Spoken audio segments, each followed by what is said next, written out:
Dun dun. What's going on, collectors?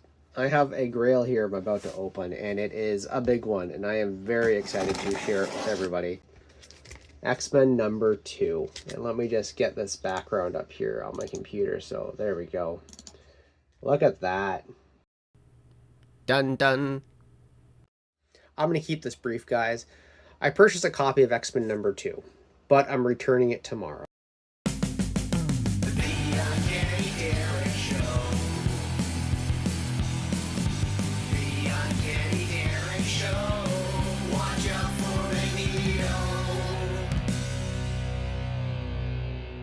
What's going on, collectors?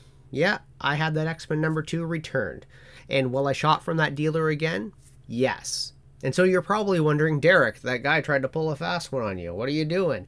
Well, maybe you can call me naive, but I do understand mistakes do happen. As someone who does work in retail as well, it's impossible to be perfect. It's impossible to please every customer. And what you do after these mistakes is what's most important. With this instance, the dealer totally apologized, gave me a full refund, and it's water under the bridge as far as I am concerned. Yes, I will buy from them again. Things do happen. There could be a myriad of different reasons why the dealer missed this. Independent businesses and independent dealers, comic book stores, whatever it may be, do have a lot going against them in this type of market. They have to be so up to date and have their product on the website all the time. It sounds like I'm making excuses, and maybe you can say that I am, but I do believe in second chances. But let's talk about the whole history of this. So I went to go buy that comic book. I asked for photos. Here are the photos that they gave me. And, looking at the photos a little bit closer, maybe the staples there on one of the photos, I could have been, hey, what's going on with that? And, part of me was questioning it. In my email, the reason why they are showing me the staples is because I asked to see them. They did send me photos, and they did say that the staples were not rusty and all that good stuff. I didn't ask if they were the original staples because, given the provenance of this business, I figured that they would be upfront with it because they are upfront with a lot of things. I've purchased from them before. So I just kind of chalked it up to being, I obviously don't know everything that there is to do with comic books, and that's on me. So I went ahead and purchased the book. The water damage that was in the book was correct. I have no fault with that. I was comfortable with that. But when I got the book, I opened it up, and sure enough, as you see from my photos here, the staples themselves were the same ones as in the photo, but the holes were very obvious throughout. And as you'll see through multiple photos that I have, the staples themselves are right next to another set of holes, and they're very small holes, and they do go through most of the back end of the book. There are a couple holes that do go through the front, but for the most part, it's from the later half of the book. So if you don't go through the entire book, you're likely going to miss the extra holes there. The other thing that was very obvious, but it was hard to tell from the photo, once I looked inside the book, I decided to look at the spine. So I open up the book, I go, hey, there's holes on the inside here. Let me look at the spine. These staples look like they were replaced. And if staples were replaced, that usually implies that the holes that the staples were originally in are still on the cover. And sure enough, they were. So here they are along the damaged spine. From a distance, you can't really tell that the holes are there because the spine itself was so damaged. So again, very easy things to miss. You could argue, yes, the holes themselves in the book is not an easy thing to miss, but there is a little bit of damage throughout. So again, I can chalk it up to a variety of different things. Overall, I got home, I checked the book, and I went, hang on, this ain't right. So dealt with the dealer. But the reason for this video is to actually talk to you guys about how to purchase comic books, especially Silver Age ones. And what I want to do is go through and show you guys what I do and how I usually go through comic books to not get in trouble like with this X-Men number 2. How did I catch this X-Men number 2? What got me to where I am today to go, hey, I'm looking for staples and, check out what's going on in these books? Well, I have a few different books I want to go through with you guys, and let's see how I do this. So I have 3 books that I've chosen just to show you guys to kind of describe the things that I find acceptable for my collecting. And so we have X-Men number 6 here. And I chose this book because it has creases on the cover. And I'm okay with this. This here, it is a tattered Silver Age book. You'll notice that the X-Men logo itself has a lot of crease and color breaking wear on it. And of course, the spine has seen some better days as well. But the book is complete, And this is an acceptable crease for me. Can this be repaired? Yes, technically it can be restored by having the color put into it, but that's not something I do. I don't collect restored books. So this copy of X-Men number 6 is an acceptable creased book for me. Next up is this issue of X-Men number 8, and this is the first appearance of Unearth the Untouchable, and I'm showing this book off just because, yeah, it has a little bit of chew here on the side, which isn't the end of the world. It's pretty subtle on it, but it's also a yellowed cover. And you'll notice compared to the white board that I have next to it, it's fairly yellowed. This is an acceptable level of yellowing on the cover that I find works for me. Now, this isn't fading, this isn't sun fading, this is just the paper turning yellow over time. If this was faded, I would not be accepting this because I don't like faded books. But this here, the color is still pretty bright on the page itself, but the white itself has dulled quite a bit, so now it has yellowed. And lastly, I wanted to go through this book of X-Men number 17. And so this book here, I really wanted to showcase all the important things that I look for when I go through a book. And I just also love this book. This is a Werner Roth interior, so I just love showing this off. So there's a couple things I'm going to go through with this book particularly. First things first is taking it out of the bag, and I'm going to show you guys how to take books out of the bag properly, because many people I see will just try to either pull it out from the top or they'll take the board out first, then pull on the book. The best thing to do is use your thumb. You want to push the board in the bag and take the book out with it. So we'll flip it over. Of course, use painter's tape. I'm going to always, even though painter's tape is still safe, I always take the tape off and flip it to the front. And then what I'm going to do is push the bottom board there. That gets the book out of the bag, and then I can pull the rest of it this way. So now that I have the book out of the bag, I'm going to leave the board on here just for the time being. And what I'm going to do is, you're going to notice there's obviously a little bit of glare here. And this is on purpose. I purposely picked this lighting so that you can see all the little imperfections on this cover. And so you're going to notice that there is some waviness to it.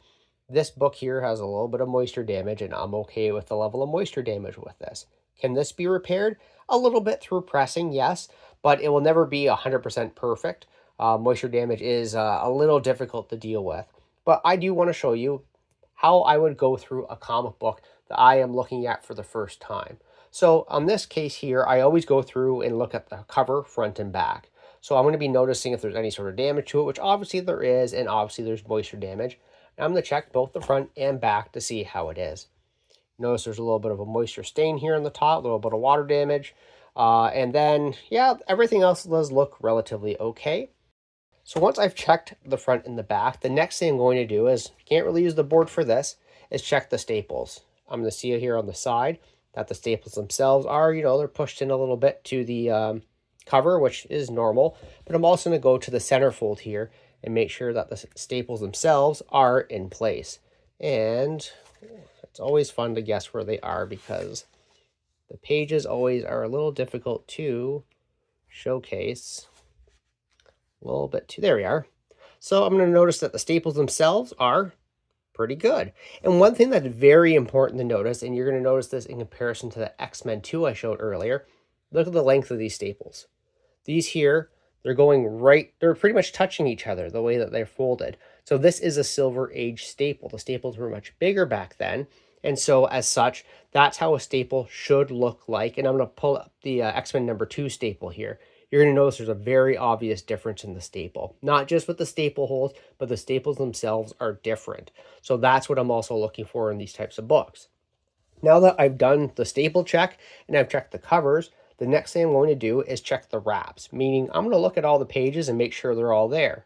Silver Age books traditionally have 36 pages total, including the front and the back. So what I'm actually going to do is I'm going to count, sorry, we're going to deal with this, but you want to learn how to do it. 1, there's 2, 3, and also like amazing artwork. 4 and 5, 6 and 7, Angel on the phone, 8 and 9, 10 and 11, an awesome splash page here by Werner Roth, 12 and 13, 14, 15, 16, 17. So this makes 18 in the middle, 18 and 19. So that's obviously 36 divided by 2 is 18. We're in the halfway point. There's our staples. So 19, 20, 21, 22, 23, 24, 25, 26, 27, 28. Awesome splash here with Magneto at the end. 29, 30, 31, 32, 33, 34, 35, and 36. So all pages are accounted for. And while I'm doing that, counting the pages, I'm also looking through the book too. I am making sure that everything, there's no tears, that there's no sort of damage that's internal here. I have seen one book that I mentioned a long time ago on one of my videos that there was a strip right here cut out with an X-Acto knife. So the X-Men here was actually missing. And if you were looking at it from the page before, if I'm not mistaken, it was something similar to this, but like it was here, you just see text, and here there was some artwork, but this was another ad page similar to this here. And so I didn't notice it looking at it like this. It wasn't until I did a double take, I flipped the page over and I was like, wait a minute, this is actually cut out from it. So it's important to go through your books. It's so gosh darn important. After I checked the book, making sure that all the pages are there and making sure that there's no internal damage there, I'm actually going to go back to the cover again, and I'm going to look at it for more specific things. So I'm going to be looking at it for creases. We're going to be looking at it for any gloss that may have been put over to it. I do know that this book here does not have any gloss, just because if it was gloss, it would be a lot more shinier than what we're seeing here. And of course, the creases are pretty obvious on this, but if this was a cleaner book, I'd be giving it another look through on both the front and the back here to make sure everything's hunky-dory with it. And also I'll be looking for spine ticks too, which obviously this book here has quite a bit. So that's how I go through a book generally. Is this all-encompassing? No.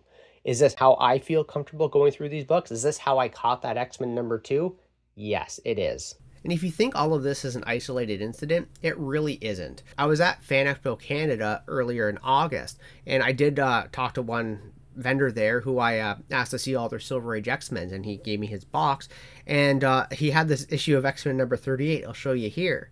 And I joked with him saying, oh, is this the first appearance of Red Hulk? And he's like, what are you talking about? And I'm like, well, because the cover. And he's like, well, what's wrong with the cover? I'm like, the Blob isn't supposed to be red. And he's just like, oh my God. And to be really clear, this guy who I was talking with, this particular vendor, I've purchased tons of books from them in the past, but they have also been in the business for over 40 years. And mistakes happen. I told them, like, hey, this is not, this blob here is colored in. And he's just like, oh my God, thank you for letting me know, because he was charging a price as if it wasn't colored in. The coloring was really good on that. Like, I mean, look at it again. The coloring was really good on the blob, but that's not what it's supposed to be. I asked him if I could take a photo of it, and he's like, yeah, this is hilarious. So I say this all to say, even the professionals can goof up. And I mean, you could argue this down the rabbit hole with CGC, and is that really a 9.8 or not? It happens across the board. And so you have to have, you can argue that it's a little bit of naivety, or you can kind of go with the benefit of the doubt and say that, hey, not all these vendors are trying to screw us over. It's not always us versus them. People are people. We make mistakes. It happens. I think I just released a video only a few weeks ago about this entire situation, did I not? So I say this all to say, it's important to check a few different things, because there's definitely the whole don't get screwed by a dealer, but it's also to know what you're comfortable with. When it comes to comic books, again, I'm fine with my X-Men 8 being yellowed. I'm fine with my X-Men 6 being creased, and I'm fine with my X-Men 17 having a little bit of moisture damage. I do have books that have weird things about them. It's just about what I'm comfortable with. And that's ultimately the big thing that you have to know about what's best for you as a collector. What are you comfortable with? Be sure to go through all of these things to make sure you don't get swindled, but also go through all of these things to be very comfortable of what you're purchasing. You may not like the idea of a comic book having moisture damage, but in my opinion, it gives it, a little bit of character, but it also tells a little bit more of the story. It may have a date stamp on it, but so be it. I enjoy the date stamps because that gives me a little bit more provenance on the book. You may not like that the book is yellowed. Well, you could upgrade it down the road if you feel like it, or you could just deal with it and enjoy that you have this really old comic book. There's really no right or wrong way to collect comic books. And while no, as a buyer you can't catch everything, it's still good to be knowledgeable on what others may miss. But it is important to acknowledge that some comic book dealers, like us buyers, can make mistakes. However, it's how dealers fix these mistakes which defines them as a reputable dealer or not. Yes, my X-Men 2 had its staples replaced, but the dealer was wonderful to work with, and I will continue to shop with them in the future. Thank you all so much for watching. I really do appreciate it. Don't forget to check out the videos that I have posted on the side here, and I'll see you all in the next video. Take care. Hello, Bubba Dog. Bubba Dog. Look at the camera. You know what a camera is?